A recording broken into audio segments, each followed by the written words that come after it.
Welcome to In Context, coming to you from Vine Sanctuary, an LGBTQ-led farmed animal refuge in Vermont. We bring you conversations with authors and organizers exploring the connections between animal advocacy, race, gender, and social justice to help put today's big questions in context.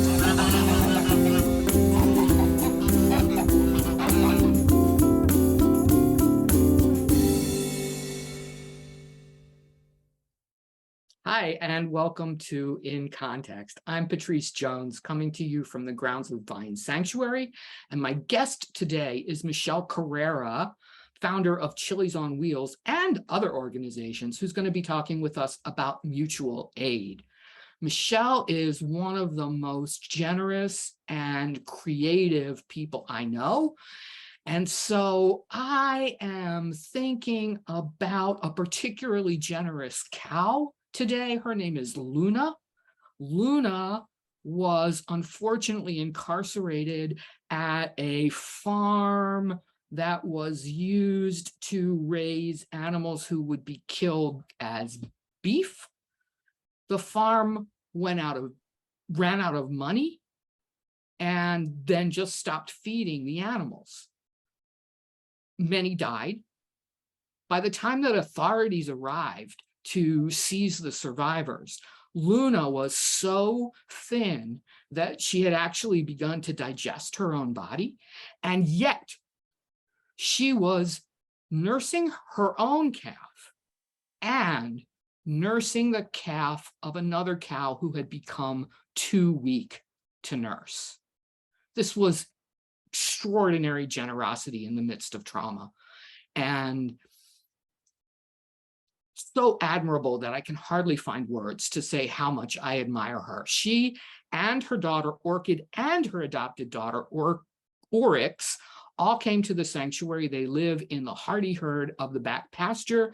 And if you're doing the morning cow count and you're 3 cows short, it's probably them, because they love to go way high up on the ridge and way deep into the woods together, creatively enjoying their day. So that's going to be who's on my mind today while I'm talking with Michelle Carrera. Michelle, thank you so much for making time to be with us today. Thanks so much for having me. I'm happy to be here. Michelle, I want to talk to you about Chilies on Wheels, which you founded, and also Casa Vegana de Communidad in Puerto Rico, which you also founded. And talk to you about something that's dear to your heart and dear to my heart, which is mutual aid. And I know that a lot of people don't quite know what mutual aid might be. Sometimes there's a confusion between that and charity. And so I wondered if you wanted to say, what do you understand mutual aid to be? Yeah, well, mutual aid is a sharing of resources and skills. It's coming together with what I like to say is from what we have, what can we do from where we are with what we have? And so that the term mutual aid has become a little bit of a buzzword since like 2020. A lot of charities and nonprofits have kind of co-opted that term, but in its pure form, it's non-hierarchical. So it's just people coming together with what they have and just pulling resources and helping one another in whatever ways we can. So it's different from like charity, which is like there's a giver and a receiver. In mutual aid, we're all giving and we're all receiving. And I love the way that you phrase that, doing what we can from where we are and what we have. Because I think so many people struggle with the question of what they could do and feeling like they might need to have more resources than they have, or be someone other than who they are, or hook themselves up with some major organization in order to make a real difference in their own lives and the lives of others. But mutual aid gives us all a place to be part of that relationship. Yeah, absolutely. And I think that a little bit of it is on purpose. A little bit is the same charities and the same system of nonprofits coming from the back end, the Rockefellers, have disempowered people and have made people, it's on purpose. Like you can't do anything unless you donate your tax exempt dollars through here, so, but it leaves out like the very reality of people, like the very natural side of people, which is cooperation, and it's helping. And we can see this in humans, but we can see this in other species. I mean, you just talked about Luna, and there are a lot of other examples I'm sure you can think of cooperation between species. In nature, like the birch tree offsets some of its extra carbon to fir seedlings as they're shaded. But then in the fall, once the birch trees leaves fall, the fir tree returns that carbon back to the birch tree. So like there's this system of cooperation that exists in all of us as natural to us. And I don't know, about a decade ago or something, I read Peter Kropotkin's on mutual aid. I was just writing that down to make sure I mentioned it to people. Yeah, because and so he was a naturalist. For people that don't know, he was an anarchist, but he was also a naturalist. And so this book is all about how the cooperation between species, mutual aid within species, it's what's led to our evolution, to every species evolution. So yeah, I mean, the moment I read that, I was already a vegan when I read that, so it just kind of resonated so largely on me. Yeah, and he wrote that back in the, I don't know, late 1800s, early 1900s, and we've learned so much more since about how evolution has proceeded through various forms of mutualism, and about how ecosystems absolutely depend on mutual aid, both within species and across species. And you're absolutely right that we do see this at the sanctuary all the time. I think about the cows who groom each other, helping each other to get to the places where they can't reach. I think about Autumn, the elder cow, who has appointed herself chief groomer of goats. And I think about so many other examples. Another book that I thought of before we move on to talking about Chilies on Wheels, while you were talking, is a book published by the collective known as Insight that's called The Revolution Will Not Be Funded. And that provides a really useful critique of what some people call the nonprofit industrial complex. But let's talk about Chilies on Wheels, which you co-founded with your son, Ali. And I realized as we were heading into talking today that I kind of know the story, but I don't actually know the whole story. So please tell me the story of how you and Ali, at age, I don't even know what, decided to start what has turned out to be such an amazing organization. I mean, we didn't even set out to start an organization. I mean, to start with, it wasn't even on our minds. We had been doing some work with Black Lives Matter. This is the summer where Mike Brown was murdered by the police. And we were going out there in the streets, helping organize. And Ollie was 4 years old at the time. And then in early November, the news came down that Mike Brown's murderer was acquitted. And so, when you're kind of doing this work, it's not shocking. We always expect that this is going to happen, that they're not going to be held accountable, but it's always devastating. So I was devastated, and I thought, gosh, I've been taking Ollie, who's 4 years old, and I wanted to do something that felt a little bit lighter, to provide some sort of respite between, this kind of really heavily charged, activism that we had been doing. And so, Thanksgiving was coming along, and I said, well, volunteering at a soup kitchen might be nice for us. And I looked for a vegan one in New York City, and lo and behold, there's zero, which to me was a surprise. You think New York has everything. But it doesn't have a vegan soup kitchen, still doesn't to this day. Although there are now a lot other programs that do meals and meal sharing and all sorts of things.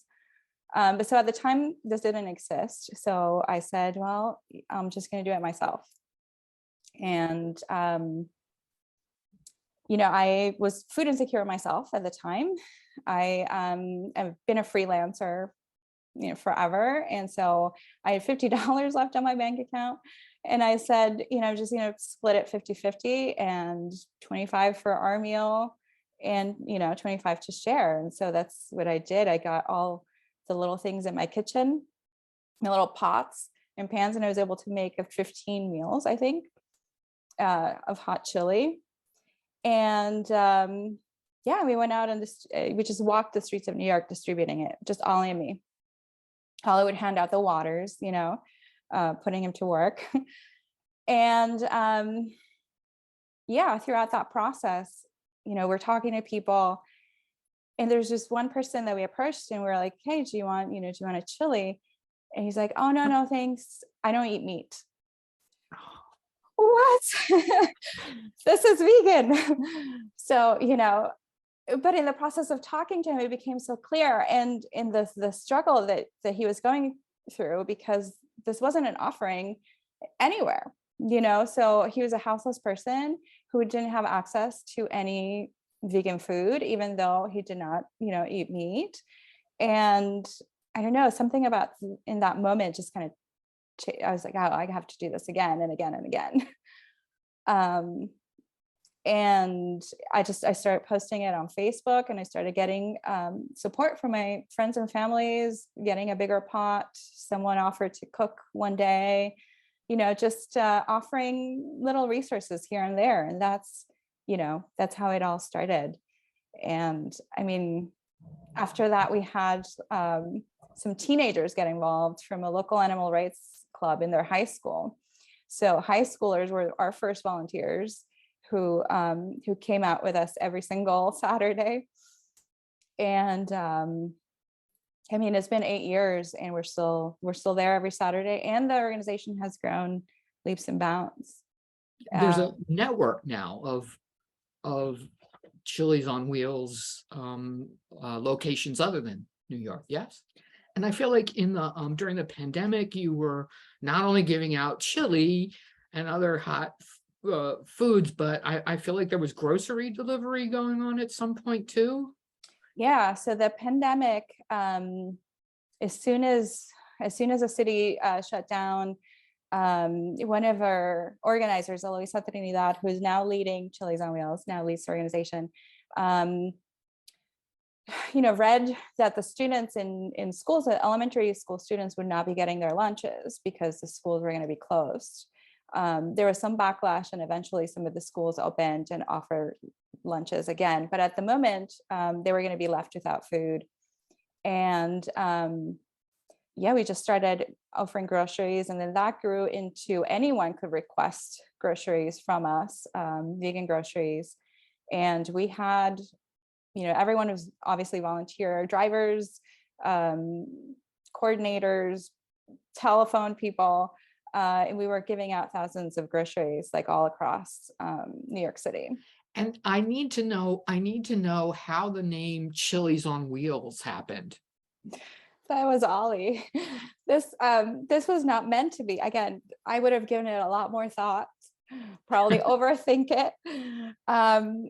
But this was just an Ollie and me thing. He was 4 years old, and we had carts. That's how it all started. We didn't just set up at a park. We had a little cart that we walked the streets offering people that couldn't get up from their locations. And so he's just like, Chili's on Wheels because of the wheels of the cart. And I was like, okay, sure. Had I known that this would be going on for 8 more years all across, the country, I would have maybe. Oh no, I think it's perfect. I think it's perfect because that, even if people don't know the story, that's embedded in it. And somehow that's not the only significant mutual aid project that you have initiated, because there's also Casa Vegana de Communidad in Puerto Rico. Can How did that start? I know about it, but actually don't know how it began. Yeah, so 2017, I was in New York and Hurricane Maria went through Puerto Rico. And so I'm Puerto Rican. I was born, raised there, went to college there. I didn't move till I was an adult. So I have, my family is still there. So I have very strong ties to Puerto Rico. And when the hurricane was going, I was beside myself. I was like listening to the radio nonstop, trying to reach my family. I couldn't reach my family because the phone lines weren't working. And, again, what can we do from where I am with what we have? And I said, well, what I have is food and connections to food. So I can offer food. And the immediate person that I called was Dawn from A Well-Fed World, who said, absolutely, get yourself over there. And yeah, so 8 days later, which was the first that the airplanes were allowing people to go over, because even planes were canceled and flights weren't going. So we were there 7 to 8 days later. And I already had connections in Puerto Rico with vegans. I have friends. They have had vegan veg fest that I've spoken in. So I just showed up at their homes. Telephones weren't working again. The internet wasn't working. There was no power. Many places without water. And I just showed up in their homes and said, hey, do you want to do this? Do you want to make food and give it out? And sure enough, we got a team, started making food in like parking lots, like with wood, like very rudimentary, just kind of grills, but we make hundreds of meals. There are a lot of like agencies that depend on government for their meals, like nursing homes or domestic violence shelters. And the government was absent, like in the aftermath of the storm, completely absent, no word from them. So again, mutual aid, right? We have to take care of each other because no one else will. So, so we started giving out the meals there. So in like a month and a half, we had given out 15,000 meals. And about 2 months after, I started seeing some of the bigger organizations like Red Cross and FEMA kind of pull out and leave. And people were without power still. People were without power in Puerto Rico for a full year after the hurricane. So it just started getting me to think, what is relief really? Because people are still in the same kind of need as they were when you got here a month ago, 2 months ago. So I felt like I couldn't leave. And so, yeah, so then I rented a house and I started, that was our kitchen then, because we had been jumping around from kitchen to kitchen. So this became like our hub where we did all our meals from. And then I started doing, there was a lot of interest in when we were giving out food, like, what is this vegan, so I was like, this is a perfect time to also tie it to the climate change and climate crisis that caused the storm to begin with, these category 5 hurricanes to come. So we did a lot of events and movie screening, documentary screenings, and sustainability and how to collect rainwater and how to grow food that will stay in the ground in the course of a hurricane, like a lot of root vegetables that will not be affected, through this. And yeah, and it's now its own nonprofit, and they've had to adjust because of the pandemic. So their programming has gone a lot more virtual now, but also means that it just reaches a lot more people.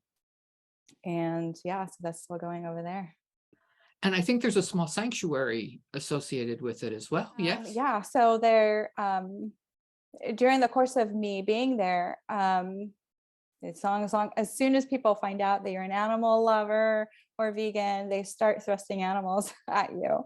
So 2 people in different occasions just kind of put a chicken in our hands, in the hands of volunteers as we were doing meal shares. And so that's how we had a hen and a rooster come to us who then, who were free roaming in the house, and would greet everyone when they came in. So to me, this was a great opportunity also for people who were coming in, because our programming was all over the place. It was go vegan for health, go vegan for the environment, so the events were about the different intersections, but the animals were always the first ones to greet the people. So even you're talking about vegans, go vegan for health, you still had the connection to the animals right as you were coming in the door.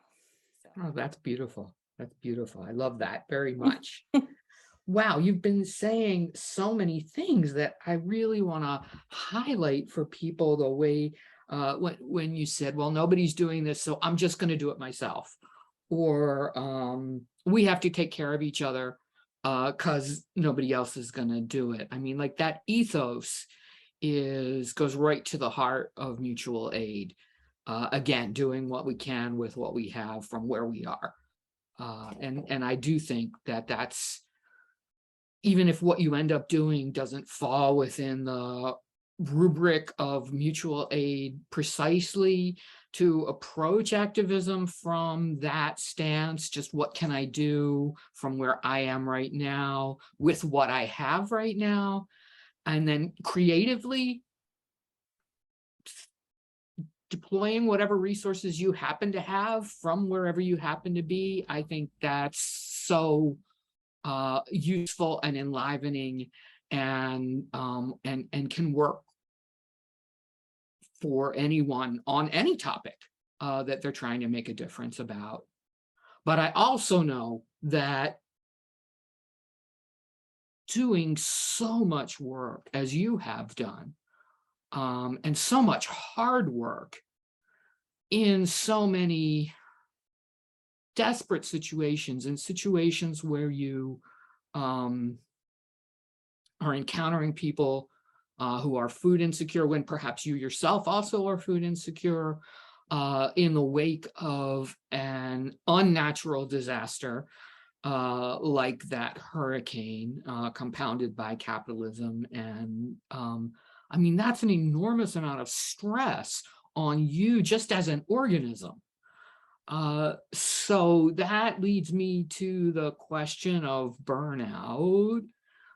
And, have you experienced that? Do you have thoughts about that? Oh, absolutely. I want to go back to what you said about mutual aid and caring. Maybe I said it, but like, I think that at the heart of it is caring, right? At the heart of it is caring for each other, so much so that we will do whatever it takes to take care of each other. And that itself, if you do that for a prolonged period of time, it's beautiful work. You meet beautiful people, but you also get really tired, so it was towards the end of me being in Puerto Rico, I already started feeling the effects of burnout, and I just kept pushing it aside, like, no, I have to keep, I have to keep going because there's still so much to do, right? That kind of thought process. And I moved to New York because I fell in love, and I kept working on Chili's on Wheels from New York City. This was in 2019. And then the pandemic hits. Mm-hmm. And, I've pushed it aside and pushed it aside. And again, the pandemic hits, so I push it aside some more. And pandemic relief took a lot out of us. You're dealing not just with all the organizing that has to be done, all the people that are suffering, and holding space for people that are suffering and actively suffering, which takes an emotional toll as well. But then you're also dealing with, am I going to get sick? I'm going out every day to supermarkets, trying to scour the shelves for whatever's left to purchase, to give out. I'm interfacing with people all the time. There were so many great unknowns about COVID. Of course. I mean, I remember that in the midst of that, it was towards the beginning of the pandemic, you came up to Vine to do a bird transport, but also because that would give you a day of being not in the city. And I remember that your energy was, not as incandescent as it usually is. It was dimmed and you seemed stressed. And we all worried. We were trying to think, what can we do? What can we do to support you? What can we do to support the folks who were also doing mutual aid in Baltimore and other cities? It was a lot to see, even for us to watch you from a distance. When you said that you were experiencing the effects of burnout, uh, what were those effects? Because I want people who are listening to be able to, or watching, to be able to recognize those signs if they start to feel them themselves. So it wasn't until the end that I decided to take a break, till the end, when I mean the end, when the city reopened, when New York City reopened in like September, October. But through it, I was tired, more tired than usual. My body itself was tired, a literal like lead through my veins tired. And you stop, your patience tends to get a little bit shorter with people. I am not known anywhere in my personal life in any type of having anger. So, when you start feeling that, you kind of see there's something here that's a little bit more wrong than, that needs your attention. For a person that cares, if you stop caring a little bit, it's definitely a sign that you need to take a break, if you, and just kind of hopelessness, right? For a person that thrives on hope and lives on hope, radical hope is what I call it, this radical hope that we will get to be free, that we'll get to be liberated. And when you start losing that, that's all a sign of burnout. And so I stepped away. Eloisa Trinidad took over Chili's on Wheels, has done an amazing job with it.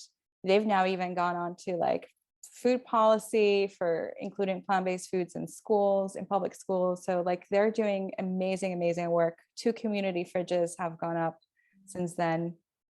But I stepped away, and I've taken the last 2 years to kind of just, rest, physically rest, which is really hard for a doer, someone that's used to doing, to actually take a break and sit down and, not feeling that move. So there's a lot of resistance to rest too, even when you're exhausted. But I've kind of had to work through that, and also trying to work through the grief of everything, the grief of climate, the grief of, we're so close. I'm just reading today, it's 6 to 7 years that we have until, I didn't actually know the exact time frame that we have to, until it perhaps isn't reversible, the effects of the climate. So having to to move through that is, it's an experience.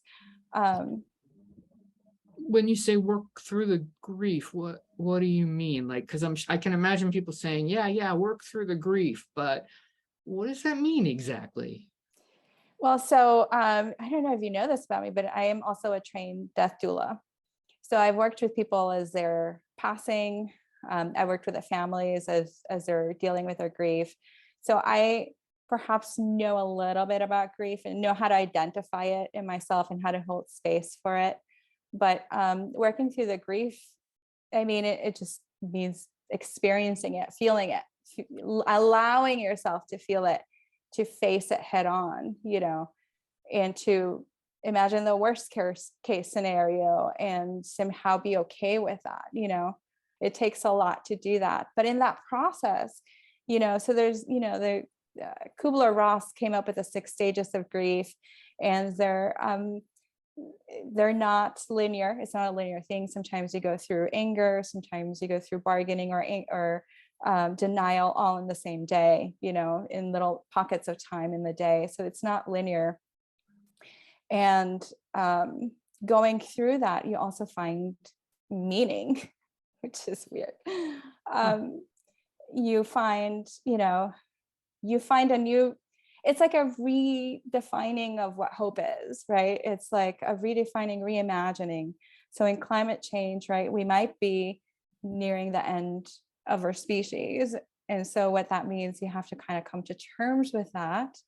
Not too long ago, I was listening to this brilliant artist. Her name is Alexa Garcia, and she was talking about how we have to now face what we call perhaps dying with dignity. And so this kind of also refocused for me what this grand hope is. The grand hope is to come, this is the moment where we all come together and help one another. This is the moment where people get moved to hospice. This is the moment where families come together, regrets get spoken, things change. And it's a painful, but it's a beautiful process. And I think there's so much hope in that, in accepting the moment that we're going through. And then also, what can we do now to take care of each other and weather this process together? And as climate change gets worse and worse, we're going to have to be there for one another more and more. Fires and droughts and all of this, and people who don't have resources, or people of all kinds, non-human people as well, are just going to need us to create these networks of support for one another. That's so true. I love how this theme of, we have to take care of each other, that runs right through all of your work. It runs through everything you've said today. And of course, I and Vine Sanctuary completely endorse that ethos.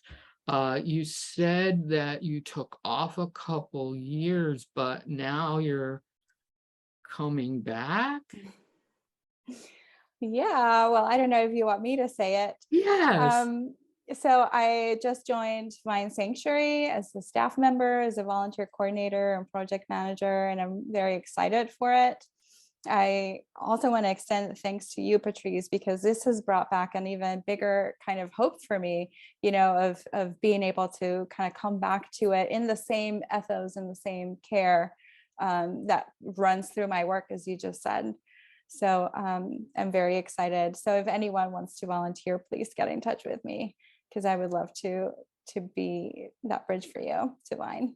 Oh, yay. And we're, of course, so excited and so thrilled to have someone whose work we've admired for years, who's been a member of our extended network for years, bringing birds to the sanctuary for years, to become part of the Vine paid staff. We're just so thrilled about that.